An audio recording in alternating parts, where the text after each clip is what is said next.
Hello everyone, myself Amit Sharma. I'm owner of Civil Engineer Coaching Institute. अभी recently बहुत सारे student की demand आ रही थी कि जो प्रीवियस ईयर हमारे जो पेपर हुए हैं उनके एनालिसिस के ऊपर, उनके इम्पोर्टेंट टॉपिक के ऊपर, फर्दर इम्पोर्टेंट सब्जेक्ट के ऊपर एक वीडियो बनाई जाए। तो आज मैं हमारे जो प्रीवियस जेई के एग्जाम हुए हैं उनके एनालिसिस के बारे में, डिटेल एनालिसिस के बारे में डिस्कशन करें। तो जैसे कि आप सबको पता होगा कि जो हमारा जो जेई का एग्जाम होता है हिमाचल में, इसमें टोटल नंबर ऑफ क्वेश्चन जो आते हैं वो 170 होते हैं, जिसमें टेक्निकल पार्ट से 120 क्वेश्चन आते हैं, जीके या जीएस पार्ट से 50 क्वेश्चन आते हैं। और जो एग्जाम होता है 2 आवर्स का होता है, जिसमें हर एक क्वेश्चन आपका 0.5 मार्क्स का होता है। मींस ओवरऑल जो आपका पेपर हुआ वो 85 मार्क्स का, और 15 नंबर की इसमें आपकी डॉक्यूमेंटेशन होगी। और जो मोड ऑफ एग्जामिनेशन होता है वो ऑफलाइन होता है। अगर मैं प्रीवियस इन दो पेपर के एनालिसिस की बात करूं तो अगर जैसे यहाँ पे मैंने मेंशन करा है सब्जेक्ट पोस्टकोड एंड दूसरा पोस्टकोड, तो अगर मैं फर्स्ट सब्जेक्ट की बात करूं तो इसमें हमारा सॉइल मैकेनिक्स है। सॉइल मैकेनिक्स की अगर बात करूं तो इसमें 765 जो एग्जाम हुआ था उसमें 17 क्वेश्चन आए थे। 714 जो पोस्टकोड एग्जाम हुआ था उसमें 8 क्वेश्चन आए। इसमें अगर मैं इंपॉर्टेंट फर्दर चैप्टर्स की बात करूं तो यहाँ से जो मेनली क्वेश्चन पूछे गए हैं वो प्रॉपर्टीज आपका, जिसमें void ratio, porosity, index properties जो फर्दर आपकी सॉइल की आती है उस वाले चैप्टर से। फर्दर परमेबिलिटी वाला जो चैप्टर होता है, परमेबिलिटी, इफेक्टिव स्ट्रेस, सीपेज वाला पार्ट, वहां से क्वेश्चन आते हैं। फर्दर कॉम्पैक्शन, कंसोलिडेशन, यहाँ से क्वेश्चन पूछे गए। बट मेनली अभी जैसे क्या होता था पहले शेयर स्ट्रेंथ से इतने ज्यादा क्वेश्चन नहीं आते थे, बट अभी रिसेंटली जितने भी एग्जाम हुए शेयर स्ट्रेंथ से भी 2 या 3 क्वेश्चन आ रहे हैं। तो शेयर स्ट्रेंथ आपका एक इंपॉर्टेंट चैप्टर बन चुका है। इसके अलावा अगर मैं सॉइल में बात करूं तो बेरिंग कैपेसिटी एंड फाउंडेशन, ये आपका एक मेन इंपॉर्टेंट चैप्टर है। अगर हम सेकंड सब्जेक्ट की बात करें तो ये हमारे पास building material, technology, city and construction. तो इसमें 765 पोस्टकोड में नंबर ऑफ क्वेश्चन 14 थे, 714 में 20 क्वेश्चन थे। इसमें भी अगर मैं फर्दर चैप्टर वाइज बात करूं तो मेनली जो यहाँ से क्वेश्चन पूछे जाते हैं तो वो cement, further concrete, timber, paint, brick और ब्रिक के अंदर ब्रिक मेसनरी, इन एरिया से मेनली क्वेश्चन पूछे जाते हैं। और फर्दर अगर मैं ब्रिक की बात करूं तो ब्रिक में ब्रिक मेसनरी वाला जो पार्ट है वहां से भी मेनली क्वेश्चन आते हैं। नेक्स्ट हमारा जो सब्जेक्ट है वो है highway plus railway bridge and tunnel. इसमें भी जो पोस्टकोड 765 था उसमें नंबर ऑफ क्वेश्चन 13 थे, 714 में नंबर ऑफ क्वेश्चन वहां पे भी 13 थे। इसमें जो क्वेश्चन मेनली पूछे जाते हैं geometrical design plus traffic engineering plus pavement design, इन 2-3 चैप्टर जो है इनसे मेनली क्वेश्चन पूछे जाते हैं। अब जो ट्रैफिक इंजीनियरिंग वाला पार्ट है वो डिप्लोमा होल्डर स्टूडेंट्स ने नहीं कवर अप करा होता, तो उनके लिए थोड़ा टफ टास्क हो जाता है। बट अगर मैं बात करूं एग्जाम्स की तो एग्जाम में 4 से 5 क्वेश्चन वो ट्रैफिक इंजीनियरिंग वाले पार्ट से कवर अप करे जा रहे हैं। तो नेक्स्ट हमारा जो सब्जेक्ट है वो है सोम, जिसको हम स्ट्रेंथ ऑफ मटेरियल या सॉलिड मैकेनिक्स बोलते हैं। अगर मैं 765 पोस्टकोड की बात करूं तो उसमें नंबर ऑफ क्वेश्चन थे इसके 10 और 714 में नंबर ऑफ क्वेश्चन थे इसके 13। इसमें भी अगर मैं चैप्टर्स की बात करूं तो जो हमारा फर्स्ट चैप्टर है प्रॉपर्टीज ऑफ मटेरियल, जिसमें आपका स्ट्रेस स्ट्रेन आता है, ठीक है। फर्दर डिफरेंट प्रॉपर्टीज के बारे में पढ़ते हैं, वहां से क्वेश्चन। साथ में जो हमारा अगला चैप्टर है SFD and BMD, shear force diagram and bending moment diagram, plus जो सेंट्रॉइड वाला आपका चैप्टर है बेंडिंग थ्योरी, उससे क्वेश्चन।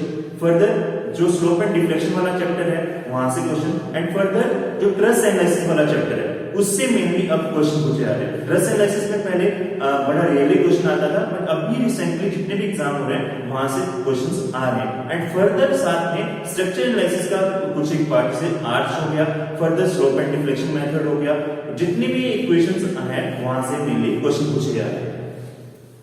अब हम अगले सब्जेक्ट की बात करें तो हमारा अगला सब्जेक्ट है एनवायरमेंटल इंजीनियरिंग, जिसमें आता है water supply and waste water engineering.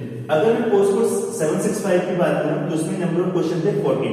अगर मैं पोस्टकोड 714 की बात करूं तो उसमें नंबर ऑफ क्वेश्चन थे 10। इसमें भी जो मेनली क्वेश्चन पूछे जाते हैं वहां यहाँ पे जो आपका वाटर सप्लाई में अगर मैं बात करूं वाटर क्वालिटी से, फर्दर वाटर ट्रीटमेंट से, फिर वेस्ट वाटर में design of sewer, quality of sewer and treatment of sewer, ये आपका मेन एरिया जिससे क्वेश्चन पूछे जाते हैं। हमारा अगला जो सब्जेक्ट है वो है सर्वेइंग। सर्वेइंग की अगर मैं बात करूं तो पोस्टकोड 765 में 13 क्वेश्चन थे, 714 में 12 क्वेश्चन थे। इसमें भी जो मेनली क्वेश्चन पूछे जाते हैं वो chain surveying, compass surveying, levelling, theodolite, contouring plus आपका जो कर्व वाला चैप्टर। कर्व वाला चैप्टर हम हाईवे में पढ़ते हैं और कर्व वाला जो चैप्टर है इससे पहले इतने ज्यादा क्वेश्चन नहीं आते थे, बट अभी रिसेंटली जितने भी एग्जाम हुए हैं उसमें 2 या 3 क्वेश्चन कर्व वाले चैप्टर से पूछे जाते हैं। उसके बाद हमारा जो अगला सब्जेक्ट है वो है steel, design of steel structure. इसमें भी अगर मैं 7-6 की बात करूं तो उसमें 5 क्वेश्चन थे, 7-1-4 में 5 क्वेश्चन थे। इसमें भी जो क्वेश्चन आते हैं वो आपका जो कनेक्शन वाला चैप्टर जिसमें रिपीटेड कनेक्शन आता है, वेल्डेड कनेक्शन आता है, वहां से क्वेश्चन पूछे जाते हैं। Further tension member, compression member, यहां से क्वेश्चन आता है। एंड फर्दर जो आपका लास्ट चैप्टर है plate girder and Gentry girder, यहां से मेनली क्वेश्चन पूछे जा रहे हैं। पहले इस वाले क्वेश्चन से भी इतने क्वेश्चन नहीं आते, बट अब रिसेंटली प्लेट गर्डर और गैंट्री गर्डर से मेनली क्वेश्चन पूछे जा रहे हैं, इसको आप इग्नोर नहीं कर सकते। नेक्स्ट जो हमारा सब्जेक्ट है वो है आरसीसी। इसमें इसका जो पार्ट है हमारा आधा बिल्डिंग मटेरियल में, कंक्रीट में भी कवर अप हो जाता है क्योंकि उसका बेसिक पार्ट हम वहां पे पढ़ लेते हैं। तो पोस्ट 765 में 5 क्वेश्चन थे, 714 में 5 क्वेश्चन थे। इसमें भी मेनली जो क्वेश्चन पूछे गए थे वो आपका limit state method, working stress method, उसका जो बेसिक जो चीजें होती हैं वहां से, फर्दर बीम का डिजाइन, कॉलम का डिजाइन या और जो आपका स्लैब का डिजाइन, इन एरिया से क्वेश्चन पूछे जाते हैं। हमारा अगला सब्जेक्ट है फ्लूइड मैकेनिक्स। इसमें 765 में 13 क्वेश्चन थे, 714 में 7 क्वेश्चन थे। इसमें भी अगर मैं एरिया वाइज बात करूं तो जो प्रॉपर्टीज ऑफ फ्लूइड है, फर्दर प्रेशर मेजरमेंट वाला जो चैप्टर है, उसके बाद आपका बुओयेंसी एंड फ्लोटेशन वाला जो चैप्टर है, उसके बाद फ्लूइड काइनेमेटिक्स, फ्लूइड डायनामिक्स इन एरिया से, एंड उसके बाद जो पाइप फ्लो वाला चैप्टर है, ओपन चैनल फ्लो हो गया, फिर उसके बाद pump and turbine, in area से मेनली क्वेश्चन पूछे जाते हैं।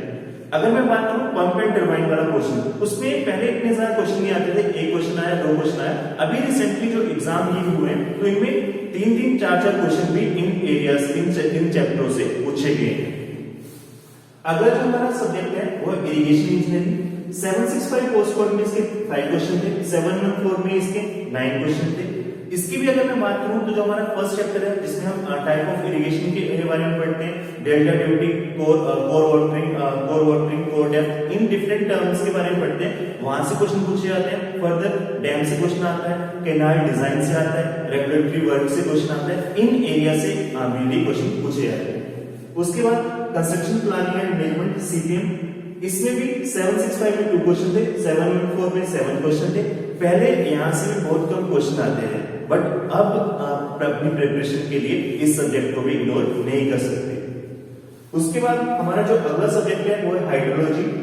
ये इसमें भी अगर मैं बात करूं 765 में 2 क्वेश्चन थे, 714 में 3 क्वेश्चन थे। तो इसमें भी जो मेनली क्वेश्चन पूछे जाते हैं वो प्रेसिपिटेशन वाला जो चैप्टर है, फर्दर हाइड्रोग्राफ वाला चैप्टर है, फर्दर रन ऑफ वाला चैप्टर है, इन 3 चैप्टर से मेनली क्वेश्चन पूछे जाते हैं। अगला हमारा जो सब्जेक्ट है वो एस्टिमेट है। एस्टिमेट के 765 में 3 क्वेश्चन थे, 714 में इसमें भी 3 क्वेश्चन थे। फर्दर जो हमारा अगला सब्जेक्ट है वो अप्लाइड मैकेनिक्स। अप्लाइड मैकेनिक्स से भी 765 था उसमें 4 क्वेश्चन थे, 714 में 3 क्वेश्चन थे। पहले इसमें से भी बहुत कम क्वेश्चन आते थे, बट अब इस सब्जेक्ट को भी हम इग्नोर नहीं कर सकते। अगर मैं बात करूं जैसे एस्टिमेट की बात करूं, एस्टिमेट जो है एसएससी जी का एग्जाम होता है उसमें इसकी वेटेज ज्यादा होती है, उसमें अप्रोक्सीमेट वहां पे 100 क्वेश्चन आता है, तो वहां पे 6 to 7 क्वेश्चन इसके पूछे जाते हैं। बट एचपीजे में इसके 2-3 क्वेश्चन इतने क्वेश्चन पूछे जाते हैं। अगर मैं ओवरऑल परसेंटेज की बात करूं जैसे सॉइल मैकेनिक्स है, तो सॉइल मैकेनिक्स की जो ओवरऑल परसेंटेज है आपकी, ये अप्रोक्सीमेट 12 to 15% के बीच में वेरी करता है। बिल्डिंग मटेरियल एंड कंस्ट्रक्शन है, ये भी आपका 12 to 15% टोटल टेक्निकल पार्ट का। हाईवे ये भी आपका 10 to 12% के अराउंड। सोम है ये भी आपका 10 to 12% के अराउंड। इन्वायरमेंटल इंजीनियरिंग है ये भी 10 to 12% के अराउंड। सर्वेइंग है इसकी भी जो वेटेज होती है अप्रोक्सीमेटली 10 to 12% के अराउंड होती है। स्टील है इसकी वेटेज इतनी ज्यादा नहीं है, इसमें से अप्रोक्सीमेटली जो क्वेश्चन है वो 5 और 7 पूछे गए, तो अप्रोक्सीमेट टेक्निकल पार्ट के हिसाब से अगर देखी जाए इसकी वेटेज तो वो आपके पास 5 to 6% के अराउंड है। आरसीसी ये भी आपकी 5 to 8% के अराउंड रहेगा। फ्लूइड मैकेनिक्स ये भी आपका 10 to 12% के अराउंड रहता है। बाकी जो जितने भी ये वाले आपके सब्जेक्ट हैं ये मिसलिनियस का पार्ट आ जाता है, बट फर्दर इनकी ओवरऑल परसेंटेज अगर हम बात करें तो 10 to 15% के अराउंड आपके ये सारे सब्जेक्ट रहेंगे। ठीक है, अभी बेसिकली हमारे अभी आने वाले टाइम में 4 से 5 एग्जाम है, तो अगर हम इस एनालिसिस की बात करें, इस एनालिसिस से आपको जितने भी एग्जाम आने वाले हैं उनके important topics, further important subject कौन सा है, उनमें किस एरिया से बार बार क्वेश्चन पूछे जा रहे हैं, उन सब के बारे में डिटेल में आइडिया हो सकता है। फर्दर अभी हमने रिसेंटली एक बुक पब्लिश करी है, उसमें आपका 2012 से लेकर 2019 तक जितने भी हिमाचल जेईई के एग्जाम्स हुए वो विद डिटेल सॉल्यूशन प्रेजेंट है।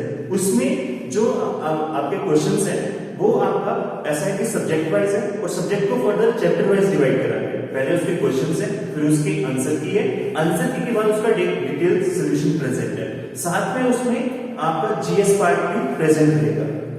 तो उससे वो जितने भी हमारे आने वाले एग्जाम है, जैसे मैं बात करूं इलेक्ट्रिसिटी बोर्ड में वैकेंसीज है, जल शक्ति डिपार्टमेंट में वैकेंसीज है, ठीक है, ऐसे 3-4 और डिपार्टमेंट, नोनी यूनिवर्सिटी का जेईई का एग्जाम भी आना है, एचपी का जेईई का एग्जाम आना है, तो उन सभी एग्जाम के लिए वो बुक आपके लिए काफी हेल्पफुल रहेगी। फर्दर अभी हमारे जो है एचपी जेईई के लिए, फर्दर एचपी ए के लिए, एसएससी जेईई के लिए ऑनलाइन कोर्सेज भी स्टार्ट हो चुके हैं, तो अगर किसी को एनरोल करना है तो आप उसमें भी ज्वाइन कर सकते हो। बाकी अगर किसी को बुक परचेज करनी है या कोई ऑनलाइन कोर्स ज्वाइन करना है तो उसके रिगार्डिंग अगर आपको कोई भी इंफॉर्मेशन चाहिए तो आप डिस्क्रिप्शन में दिए नंबर पे कांटेक्ट कर सकते हैं।